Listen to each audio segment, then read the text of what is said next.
Bienvenue dans les énergies scolaires. Épisode 115. Extra classe. Samia Essaba, je suis enseignante au lycée professionnel Théodore Monod à Noisy-le-Sec. J'enseigne l'anglais. J'emmène ma classe de terminale Agora en voyage de mémoire à Washington. L'école, on en parle beaucoup. Mais est-ce qu'on l'écoute vraiment? Les énergies scolaires. Alors, il y a plusieurs aéroports. Oui. Donc nous, ce qui nous intéresse, c'est Washington Dulles. Dulles, D-U-2-L-E-S. J'ai commencé à réfléchir au projet de mémoire en 2001, suite au 11 septembre. Je me suis rendu compte que mes élèves faisaient preuve de beaucoup d'ignorance sur l'histoire, sur les actualités, etc. Et véhiculaient des préjugés entre eux également. Et c'est en 2004-2005, que j'ai démarré avec un voyage de mémoire en Pologne, à Auschwitz. Suite au voyage en Pologne, nous avons voulu découvrir d'autres lieux de mémoire et d'autres parties de cette histoire, au Danemark par exemple, également à Berlin. En 2009, nous avons eu une belle opportunité d'être contactés par le Mémorial de l'Holocauste de Washington, qui nous ont invités, avec ma classe, à venir visiter leur musée. Les droits civiques, c'est qui? Il y a 2 personnalités qu'on a étudiées en classe. Oui, et puis Martin Luther King. Voilà. Donc regarde avec tes camarades le département où il y a une exposition complète sur Martin Luther King et Rosa Parks. Qu'est-ce qu'on a à y voir? Qu'est-ce qui est exposé et qui a un rapport avec ce qu'on a étudié en classe? Donc cette année, on a décidé de jumeler les 2 mémoires, mémoire de l'esclavage et les droits civiques, ainsi que les génocides du XXe siècle, donc le musée de l'Holocauste de Washington et le musée de l'histoire afro-américaine, parce que ils sont dans la même ville, c'est-à-dire que là, toutes les mémoires ont leur place, et les élèves vont vraiment se rendre compte qu'on peut tout étudier sans mettre en concurrence les chapitres d'histoire et les mémoires des uns et des autres. J'aimerais que vous me fassiez un petit plan de ce qu'il ne faut pas louper. Dans le musée à l'intérieur. Oui. Prendre les En fait, photos. faites-moi une proposition qu'il faudra qu'on suive. Vos suggestions qu'il faudra qu'on suive. Par rapport aux cours qu'on a travaillé, par rapport à tout ça, vous allez me dire, voilà madame, il faut qu'on voit ça, parce que c'est en rapport avec le cours qu'on a étudié en classe. Et ça nous permet de voir physiquement ce que nous avons travaillé sur les textes et sur les vidéos, etc. D'accord? Allez-y. Il est très important pour moi de faire voyager mes élèves parce que ma conception de l'enseignement, c'est de les sortir des 4 murs de la classe et de l'école. L'enseignement continue à l'extérieur. Je ne dis pas que je les emmène en voyage, mais c'est une délocalisation de la classe. C'est-à-dire qu'ils continuent l'apprentissage, ils continuent les cours, ils continuent la mobilisation des acquis, mais dans un autre espace. Voilà. Et les sortir à l'étranger, pour moi, c'est important parce que c'est élargir leurs horizons, c'est lutter contre l'autocensure. Je suis de tel milieu social, de tel quartier, donc je n'ai pas accès au voyage, à la découverte, etc. Pour moi, les faire voyager, c'est offrir l'égalité des chances. L'émotion et ce qu'ils vivent pendant le projet, ça compte beaucoup.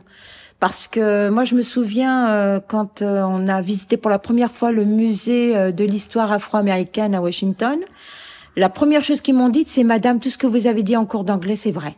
Rosa Parks, Martin Luther King, tout ça, c'est vrai. » Et ils me disent ça quand ils sont devant le bus qui est exposé, dans lequel Rosa Parks a été arrêtée en 1955. Mardi, mercredi, jeudi, vendredi, samedi. On a 4 nuits, et le samedi soir, on prend l'avion. Ok?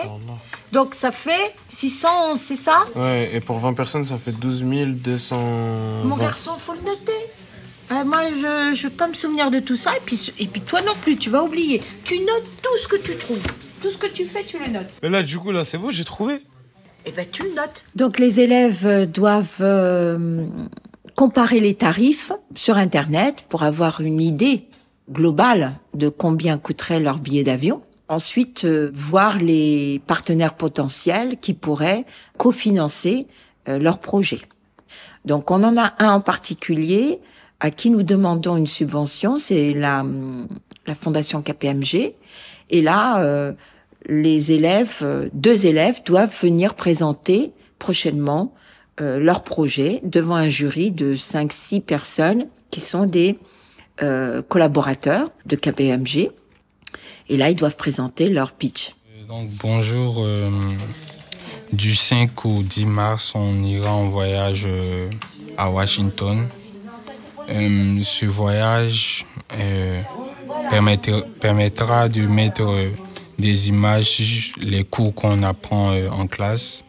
Aussi, ce voyage aussi permet à plusieurs élèves dans la classe d'être présents parce que un élève qui ne vient pas tout le temps au cours ne pourra pas participer au voyage. Donc, ça motive aussi plusieurs personnes d'entre nous pour continuer à venir en cours. Un projet de voyage est très important dans une classe, dans le sens où c'est l'aboutissement de l'investissement de l'élève. C'est-à-dire que, y a des consignes à respecter. Ne pas être absent en classe, ne pas être dissipé au point d'avoir un rapport, une exclusion de cours, un conseil de discipline, voilà. Il faut montrer beaucoup d'intérêt parce qu'il faut travailler, il faut s'investir, s'approprier le projet.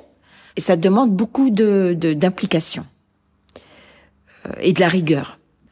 En général, les élèves, si je puis m'exprimer comme ça, tiennent la route. Madame, venez. Oui. Si on y réfléchit bien, vous voyez, si on prend les billets le mardi et on revient le 10, ça revient moins cher que si on prend le billet, le mardi, on revient samedi. Parce que si on prend le billet, on revient samedi. Et vu que le samedi, il y a beaucoup plus de monde, ça veut dire que les prix montent. Ils sont à 1511. Et si on prend le billet et on rentre le dimanche, il nous revient à 600 €. Tu le notes. Note ta réflexion. Oui. Et on va voir avec eux. On va les contacter pour ça. Moi, je dirais que les voyages m'apportent beaucoup en tant qu'enseignante. D'abord parce que ça me permet d'évoluer moi-même, puisque je m'enrichis en même temps que mes élèves. Je connais la théorie, je fais des recherches, tout ça, il n'y a pas de problème. Mais je suis aussi une apprenante, en même temps que mes élèves. Je découvre aussi beaucoup de choses. On les voit se transformer, on les voit grandir. Et quand ils reviennent, il est vrai que ils ne sont plus les mêmes.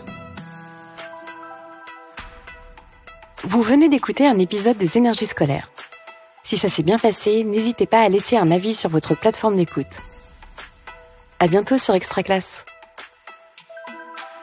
Une production Réseau Canopé 2023.